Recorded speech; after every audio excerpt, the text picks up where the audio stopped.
inflation is probably a bigger threat now than it's ever been. And therefore, it's a even bigger factor in determining everything that we do and ultimately what the rewards are going to be or the returns from your investments. And the reason I think that inflation is a bigger problem now than it's been in the past is because of the fiscal predicament that most of the major governments have, put themselves in.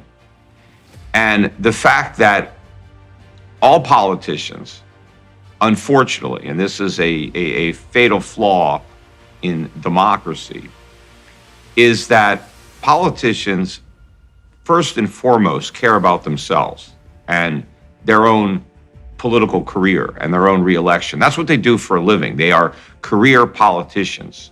And so, like anybody else, they're concerned about perpetuating their career. And most people who are in politics, they really enjoy it. I mean, they like all the perks that come with it. You get a lot of respect if you're United States. You're a congressman, you're a senator. It's a career that a lot of people would aspire to. And once you get there, once you get to Washington, and I'm sure this is true in every country in Europe and all around the world, that you like it, right? You like the lifestyle, you like the prestige that comes with being a government official. So you want to stay there, right? Well, how do you stay in office? Well, you got to keep getting elected. In the United States, we get elections every 2 years, right? So politicians are very concerned about, the polls, and they're constantly got their finger in the air, seeing where the winds are blowing, and they don't want to say anything or do anything that might jeopardize their reelection. And of course, one of the most important things that you need to get reelected is you need a lot of money. You need to spend money on advertising, on television, which is expensive. And so you tend to cater to donors, whether it's a corporation or a union, anyone that can provide a lot of money. You need to do things that are in their interest. And so what is usually sacrificed by these politicians is the national interest. Doing what's right for the country is secondary to doing what's right for themselves. And also, in order to be successful as a politician, you have to be a really good liar. And that's probably why a lot of lawyers go into politics, because lawyers, they're paid to lie. I mean, you have to argue your client's case, even if you know they're wrong, right? And you have to put on a defense or whatever it is. And so lawyers are generally pretty good liars, and so they become politicians. Because if you're honest and you tell the truth, you're not going to have a career in politics. You're just not going to, even if you manage to get elected telling the truth, you're not going to stay in office telling the truth. So you got to lie. So here's the situation. So you've had decades of politicians buying their reelection by promising voters something for nothing. Because unfortunately, that's what a lot of voters want. They want something from the government. So if you're running for office, like I ran for office in 2010, I once in Connecticut. But all I promised was more freedom. I'm going to leave you alone. I'm going to repeal government laws, regulations. I'm going to leave you free to do what you want, and I'm not going to interfere with you.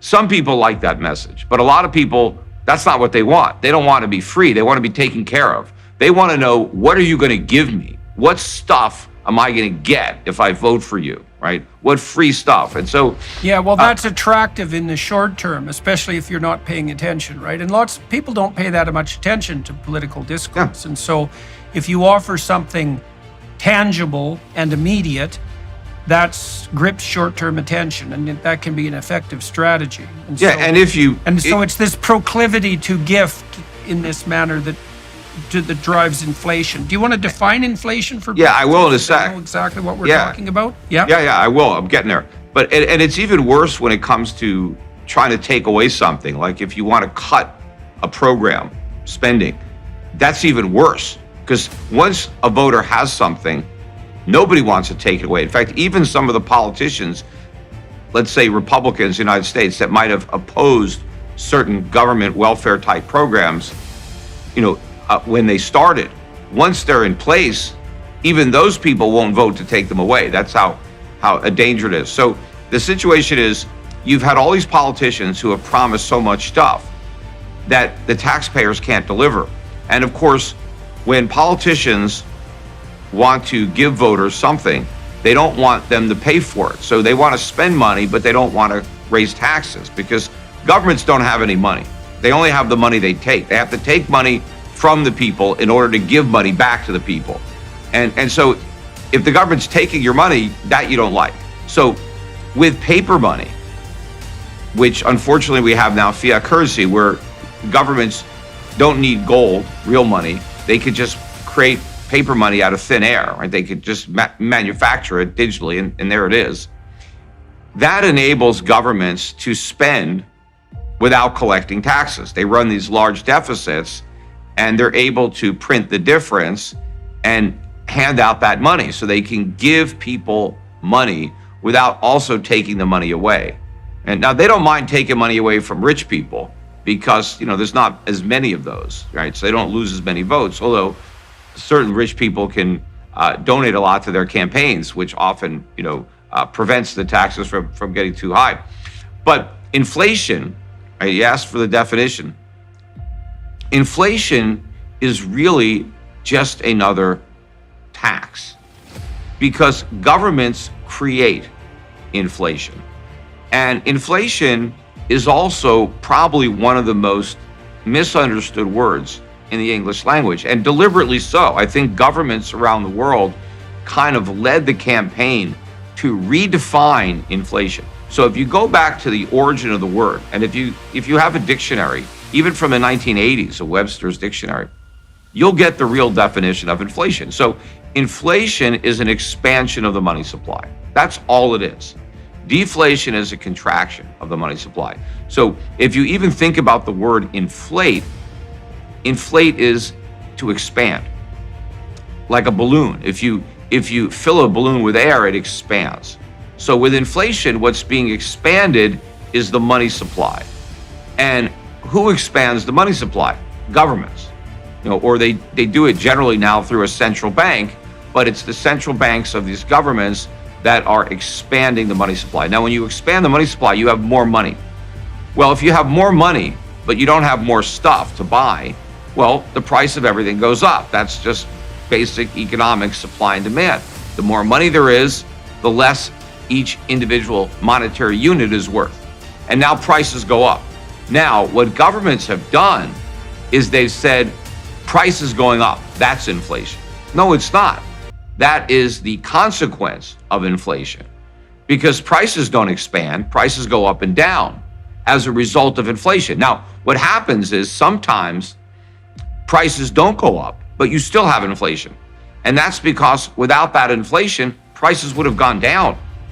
And if prices don't go down because government creates inflation, that still represents a loss to the people, because they lost the benefit of lower prices. Because in capitalism, the tendency of capitalism is to reduce prices. That's why it's so good, because you keep coming up with better ways of producing, more efficient ways, economies of scale.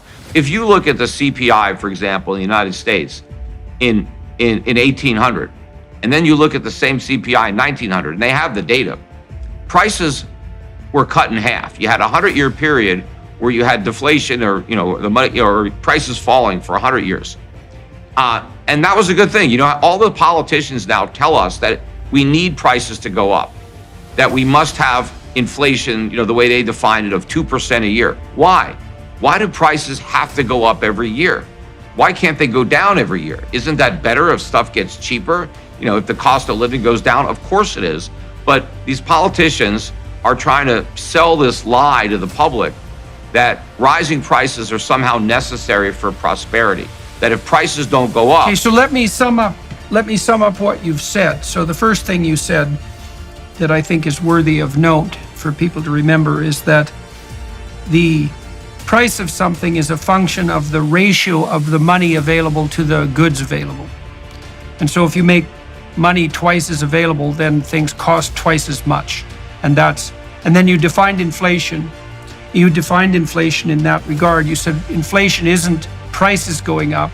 Inflation is the value of money going down. And so it isn't because things are becoming more expensive, it's because there's more money chasing the same amount or fewer items. Now, you could imagine an inflation in a particular sector that would emerge because that thing has become more scarce.